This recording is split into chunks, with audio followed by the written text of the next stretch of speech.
Okay, here are our solutions for quiz 2 for Math 111. This is our exponents quiz. Because it's our exponents quiz, I wrote a bunch of exponent rules that I'll be able to refer to when I'm talking through these solutions. So you won't have these, but hopefully you'll know them. Alright, so first problem, I guess, although it's really more than one problem, I guess there's 5 parts, is to simplify each of these different expressions. And specifically, I want you to write them in this form. So some number times x raised up to some power. Okay. So we got the cubed root of x times the square root of x. The easiest way to get this into this form is to first switch from radical notation into exponent notation. So we can say that instead of the cubed root of x, really what I have there is x to the 1/3 power. And instead of the square root of x, I got x to the 1/2 power. And then if you apply this first rule here, you got the same base, and you're multiplying so you can add the exponents. So I get x to whatever 1/3 plus 1/2 is. Turns out that 1/3 plus 1/2 is 5/6. Common denominator, this becomes 2/6, this becomes 3/6. 2 plus 3 is 5. That fits the form I was asking for. Right, this would be 1 times x to the 5/6 power. So that would be the answer. Next one. Here I have the square root of the cubed root of x to the 5th power. A couple different layers going on here. But the strategy is kind of the same. What we're going to do is first convert it from radical notation into exponent notation by using this rule, although we might use it twice. On the inside here, I got the cubed root of x to the 5th power. So that fits this form really nicely with a 5 in the place of the a and a 3 in the place of the b. So really what I have is x raised up to the 5/3 power. But I still haven't dealt with this square root on the outside. Although I know the square root of something is the same as raising that something to the 1/2 power. So essentially this is the problem that's given to me. Now that I have it written in exponent notation, it's a little bit easier to see which of my rules apply. In a specific case, it would be this second rule that applies.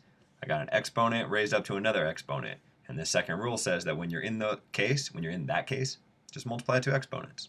So if you could just figure out what 5/3 times 1/2 is, you'd be done with the problem. I'll write it as a separate step, although you don't have to. When you're multiplying fractions, you just multiply straight across. So what you get is x raised up to the 5/6 power. Hey, look at that. Exact same answer as the first one.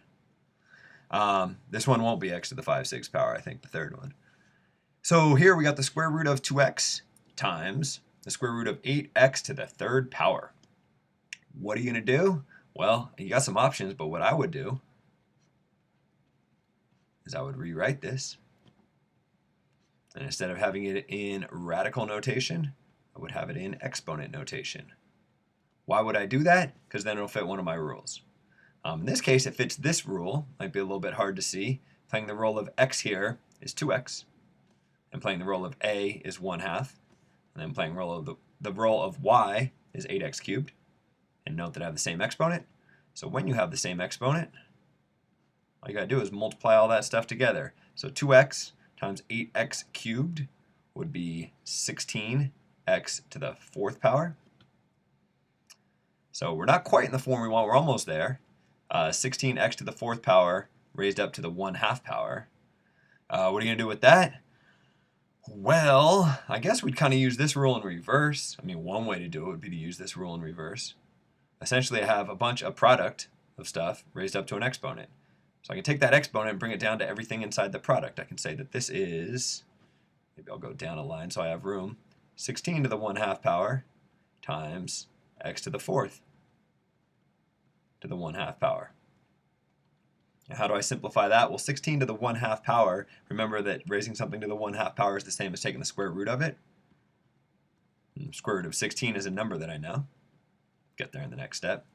Over here, let's see, it kind of fits this second rule. I got an exponent raised up to an exponent, so multiply those two numbers together. 4 times 1/2. I'll write it out, even though you might be able to multiply 4 and 1/2 together in your head. And now what I got is the square root of 16 is 4. X raised up to 4 times 1/2. It's just 2.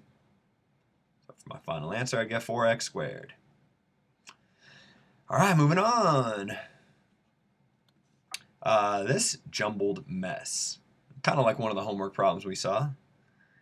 I think what I would do, I mean, there's sort of a few different steps, and there's definitely lots of different orders you can go in when solving this problem. I think what I'd do is I'd first look up at the top, and I say I got x squared times x to the negative 8 times x to the 1 power. There's no 1 written there, but the 1 is implied. So using this first rule, since I have the same base in the numerator up there, all I got to do is add up the exponents. So 2 plus, I'll write it, x to the 2 plus, try to write it and I'll run out of room. Let's try that one more time. X raised up to the 2 plus negative 8 plus 1. Whatever that number ends up being is what's going to be up in my numerator. In the denominator, I got this x to the 8th. I'm taking the square root of it. So I'm going to think about it as raising it up to the 1/2 power, again, so I can apply some rules. What about the negative 1 out on the outside? I'm just going to let that hang out for now. I'll deal with that later. So, do a little bit of addition. 2 plus negative 8 is the same as 2 minus 8, which is negative 6. And negative 6 plus 1 is negative 5. And down on the bottom, if I multiply 8 times 1/2, I get 4. And still got this negative 1, which might be bugging you. You could deal with it now if you want. I'm going to wait. What do I have here? Well, you're dividing. You got x to the negative 5th divided by x to the 4th. As we said in class, you can think about this as a separate rule. You can think about it a lot like this rule, except instead of multiplication, it's division. Instead of adding the exponents, you subtract them. You can do that if that works for you. You can also get the answer just using facts that we already have. The x to the 4th down on the bottom, I could think about it as in the numerator if I made it x to the negative 4th. And the advantage to bringing it up to the numerator like that is now I can apply my first rule. X to the negative 5th times x to the negative 4th. What I would do is I'd add up those two exponents. It's an application of this first rule. Then don't forget, you still got this negative 1 on the outside that I've been putting off. But finally, it fits this second form. Exponent raised up to an exponent, multiply them together. Negative 9 times 1. Sorry, negative 9 times negative 1 is positive 9. So what I get for my final answer is just x to the 9th power. Finally, part 5, part E, whatever you want to call it, the square root of 4x. You know what? I don't think I want you to do that problem. I'm going to do it so that the solutions are here. I think I'm going to get rid of that. I think this quiz is going to be too long. The square root of 4x, well, I could call that the square root of 4 times the square root of x, which is x to the 1/2 power. Why am I able to do that? That's this rule right here. I got 4 times x all raised up to the 1/2 power. Remember when you see the square root, that means to the 1/2 power. So you can take the 1/2 and distribute it down to each of these two factors. So this is 4 to the 1/2 power and x to the 1/2 power. What do I got in the denominator here? X squared. I'm taking the cubed root of that. If I rewrite that in exponent notation, I'll end up with x to the 2/3 power. So really what I have, the square root of 4 is just 2. And then I got this x to the 1/2. And then I got x raised up to the negative 2/3 power. Why negative? Because it used to be down in the denominator, and I chose to move it up to the numerator by making it negative. Again, you could just subtract the exponent too if you're comfortable with that. X to the 1/2 times x to the negative 2/3 is x to the 1/2. I'll write it. X to the 1/2 plus negative 2/3. And 1/2 plus negative 2/3, well, to add fractions, you need a common denominator. This is 3/6. This is negative 4/6. So I get negative 1/6 when I add those together. 2x to the negative 1/6 power fits the form that all my answers were supposed to be in. So that's the answer. All right, simplify this mess as much as possible. Okay, I can do that. First, the square root of 2 plus the square root of 3 squared. That's not just 2 plus 3.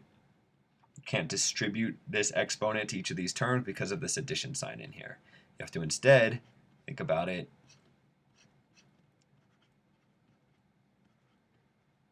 like this. And then, yeah, I still got this 5 minus 2 root 6 hanging out here. I'll deal with that later. what I want to do is multiply these two guys together. The way you multiply these together is by using FOIL. Root 2 times root 2 is 2. Root 2 times root 3 is the square root of 6. Where's that come from? Really, it's an application of this rule here. It says that if you have this square root of 2, you have 2 raised up to the 1/2 power. If you have the square root of 3, you have 3 to the 1/2 power. So since I have the same exponent, I can multiply the 2 and the 3 together and raise them all to the 1/2 power. In other words, root 6. So I already did first, I already did outside, let's do inside. Root 3 times root 2, that gives me another root 6. Last would be root 3 times root 3, which would give me 3. So I get something like this. But I can simplify that more. On this side, 2 plus 3 is 5. Root 6 plus root 6 is 2 root 6.